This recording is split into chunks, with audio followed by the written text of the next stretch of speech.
A mis espaldas, estimadas y estimados suscriptores del canal Gilgamesh Tencle, aquí a la entrada al Zócalo capitalino, al corazón de la República Mexicana, se encuentra un pequeño monumento conmemorativo de los 50 años del movimiento estudiantil de 1968, que culminó de una manera trágica el 2 de octubre en la unidad habitacional de Tlatelolco, en esta capital de la República. Pues aquí está esta paloma de la paz que en algunas hojas elaboradas en aquellos años o en algunos carteles hechos por los estudiantes de la Universidad Nacional Autónoma de México y del Instituto Politécnico Nacional está atravesada por una bala.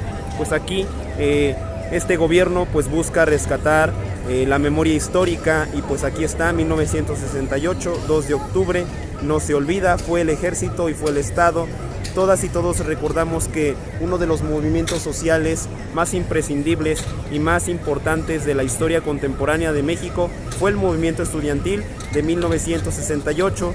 Las y los jóvenes sobrevivientes pues aún buscan justicia tras más de 50 años de haber acontecido este hecho triste, trágico para nuestra historia y para la conciencia colectiva. 2 de octubre no se olvida. 2 de octubre no se olvida.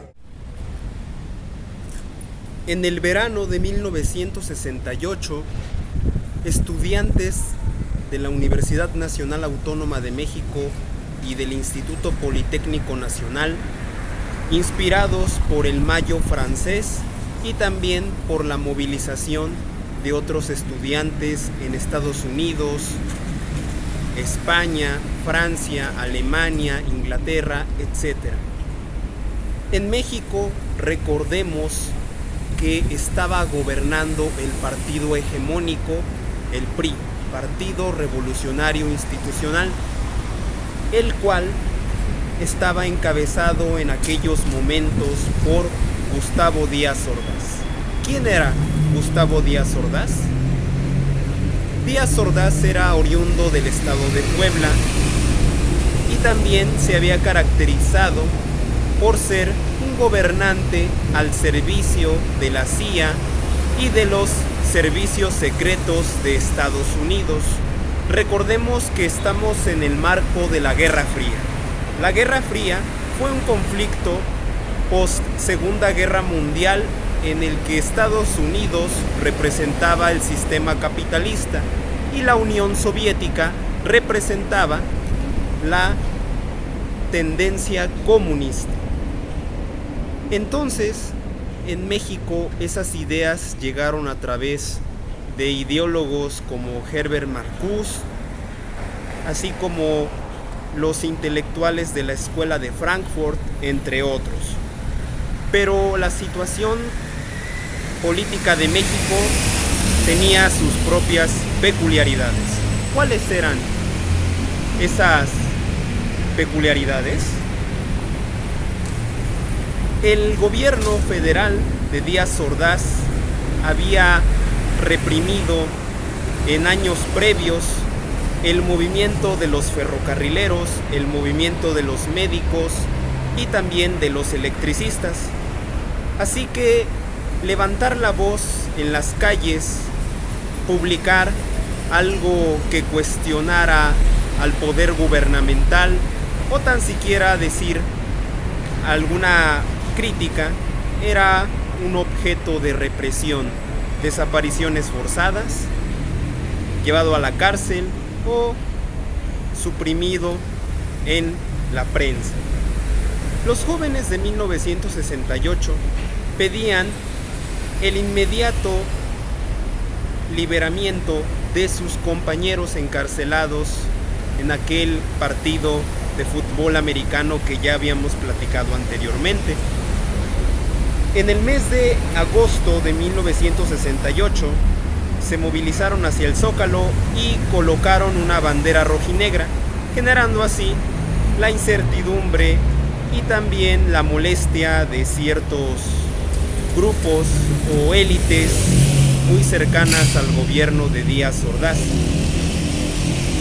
El Consejo Nacional de Huelga determinó celebrar un mitin el 2 de octubre de 1968 por la tarde. Los estudiantes universitarios, padres de familia y algunos otros ciudadanos ya estaban sumamente conscientes de que el ejército mexicano había enviado tanquetas, había enviado oficiales, soldados para vigilar las marchas. Sin embargo, nadie esperaba que aquella jornada del 2 de octubre de 1968 fuera sangrienta. Aproximadamente entre las 5 y 6 de la tarde que terminó el mitin y que habló el último orador, desde uno de los balcones del edificio Chihuahua se detonaron unos disparos y al desintegrarse la muchedumbre que estaba escuchando el mitin, de las escalinatas de Tlatelolco marchaban los soldados del ejército mexicano con bayoneta calada rumbo a la muchedumbre y también para defenderse de los disparos que provenían del segundo piso del edificio Chihuahua. Unos hombres con guante blanco en la mano izquierda, era el famoso Batallón Olimpia, que estaba encargado de resguardar a los visitantes extranjeros y también a los atletas que participarían en los próximos Juegos Olímpicos. Por ello, el movimiento estudiantil también tomó un cariz internacional y el 2 de octubre no fue la excepción. Periodistas franceses, norteamericanos, británicos y alguno que otro soviético pudo reportar lo acaecido aquella tarde, 2 de octubre del 68.